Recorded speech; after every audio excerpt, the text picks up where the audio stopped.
আসসালামু আলাইকুম। আমার চ্যানেলে নতুন আরও একটি রেসিপি দেখার আমন্ত্রণ জানিয়ে শুরু করছি আজকের রেসিপি। আজকে ভীষণই মজাদার একটা রেসিপি নিয়ে চলে এসেছি। বিশেষ করে বাচ্চাদের খুবই পছন্দের একটা রেসিপি। এটা যেমন ছোট বড় সবারই পছন্দের, তেমনি খুবই হেলদি একটা খাবার। তো চলুন মূল রেসিপিতে চলে যাচ্ছি। প্রথমেই এখানে আমি একটা ডাব নিয়ে নিয়েছি। আপনারা আপনাদের ইচ্ছে মতো নিয়ে নিতে পারেন। চাইলে আপনারা একটার পরিবর্তে দুইটা অথবা তিনটাও নিতে পারেন, সেটা আপনাদের ইচ্ছের উপর ডিপেন্ড করবে। তো ডাবটাকে প্রথমেই কেটে নিচ্ছি। ডাব কেনার সময় অবশ্যই খেয়াল রাখতে হবে ডাবের ভেতরে যেন শ্বাস থাকে। অনেক সময় দেখা যায় যে ডাব কিনতে গেলে ডাবের ভেতরে একটুও শ্বাস থাকে না। তো সেই ডাবটা কিন্তু খেতেও বেশি একটা ভালো লাগে না, আর সেটা দিয়ে পুডিং তৈরি করলে শুধু পানিই হবে, একটুও শ্বাস থাকবে না, সেটা খেতে বেশ ভালো লাগবে না।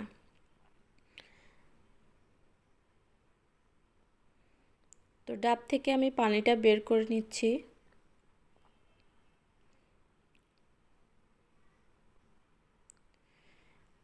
আমার এখানে একটা ডাব থেকে 1 কাপ মতো পানি বের হয়েছে, দেখতে পারছেন।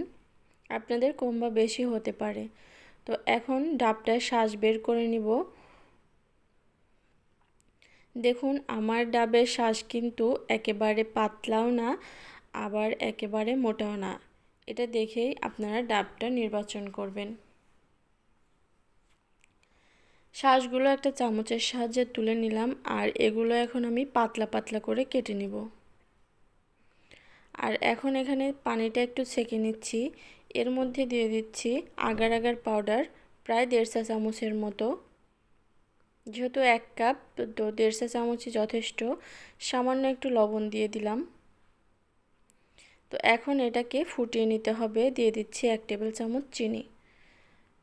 বেশিক্ষণ জাল করার কোনো প্রয়োজন নেই, জাস্ট একটু ফুটে উঠলেই হবে। তো আমি এটাকে জাল করে নিয়েছি। এখন এভাবে কয়েকটা কাপ নিয়ে নিয়েছি। আমি এখানে মোট 6টা কাপ নিয়েছি, কিন্তু আমার 6টা কাপ লাগেনি। আমার এখানে 5টা পুডিং হয়েছে। আপনাদের কম বা বেশি করে হতে পারে। আপনাদের কাছে যদি কাপ না থাকে যে কোনো কিছুতে বসাতে পারেন, এটা সমস্যা নেই।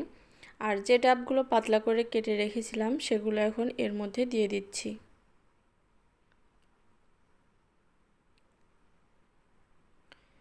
এখন এটা ঠান্ডা হওয়ার জন্য রেখে দিব। দেখুন এটা পুরোপুরি ঠান্ডা হয়ে গেছে, আর ঠান্ডা হওয়ার সাথে সাথেই কিন্তু জমাট বেঁধে যাবে, একটুও নড়াচড়া করবে না। আমার পুডিংটা কিন্তু একদমই রেডি হয়ে গেছে। পুডিং বানাতে খুব একটা বেশি সময় লাগে না। হাতে যদি 10 মিনিট অথবা 20 মিনিট টাইম থাকে তাহলে আপনারা এই পুডিংটা তৈরি করতে পারবেন। পুডিংটা কতটা পারফেক্ট হয়েছে সেটা তো দেখেই বুঝতে পারছেন। আশা করছি আমার আজকের এই রেসিপিটা আপনাদের কাছে ভালো লেগেছে। যদি ভালো লাগে অবশ্যই লাইক, কমেন্ট এবং শেয়ার করে দেবেন। আর আমার চ্যানেলটা সাবস্ক্রাইব করে পাশে থাকা বেল বাটনটা অন করে দেবেন। সবাই ভালো থাকবেন। আল্লাহ হাফেজ।